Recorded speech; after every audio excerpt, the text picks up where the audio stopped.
15-20 minute আগে। মানে আপনাকে যাকে আটক করছেন আপনার এলাকাবাসী, সে আসলে কোন জায়গা থাকে এরকম কোনো ঠিকানা পাইছেন? ইজিবাই খেলা বলতেছে যে ওদের সোনাডাঙ্গা থেকে ওনাকে নিয়ে আসছে। আচ্ছা, সোনাডাঙ্গা থেকে নিয়ে আসছে, তাকে সিটি মেডিকেলে রুগী নিয়ে যাবে। হাউজিং 3 তলার ভিতরে যে সরকারি প্রাথমিক বিদ্যালয়ের মাঠে নিয়ে তাকে জবাই করার জন্য করছিল, তখন আপনারা দেখে তাকে উদ্ধার করছেন।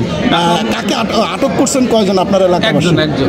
আচ্ছা, ইজিবাই চালা সে এখান থেকে তো কাটা, ওনাকে নিয়ে খালিশপুর ক্লিনিকে নেওয়া। আচ্ছা, এলাকাবাসী এবং হাউজিং 3 তলার ভিতর থেকে যাকে আটক করছে সে ইজিবাইক ছিনতাইয়ের কারণে, তারা সেই একটি ঘটনাটাই আমরা শুনলাম এখানকার প্রত্যক্ষদর্শীদের কাছে, যারা প্রত্যক্ষভাবে দেখেছেন।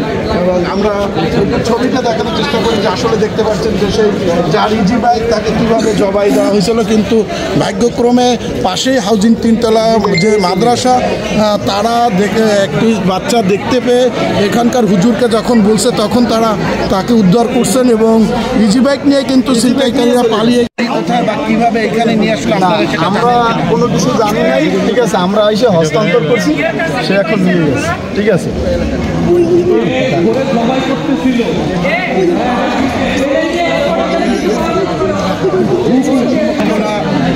একটু অবনত হওয়ার কারণেই আজকে এই ধরনের ছিনতাই, ধর্ষণ সহ বিভিন্ন ধরনের অর্থনৈতিক ঘটনা ঘটতেছে।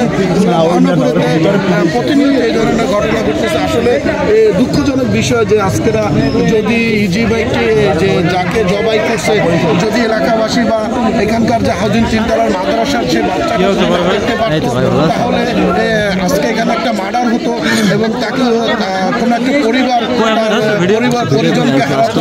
আসলে এই ধরনের যে কাজ, আসলে আইন শৃঙ্খলা বাহিনী সহ এলাকার যারা আছেন তাদের সব কাজ থেকে যারা ছিনতাই, রাহাজানি বা ডাকাতি, চুরি,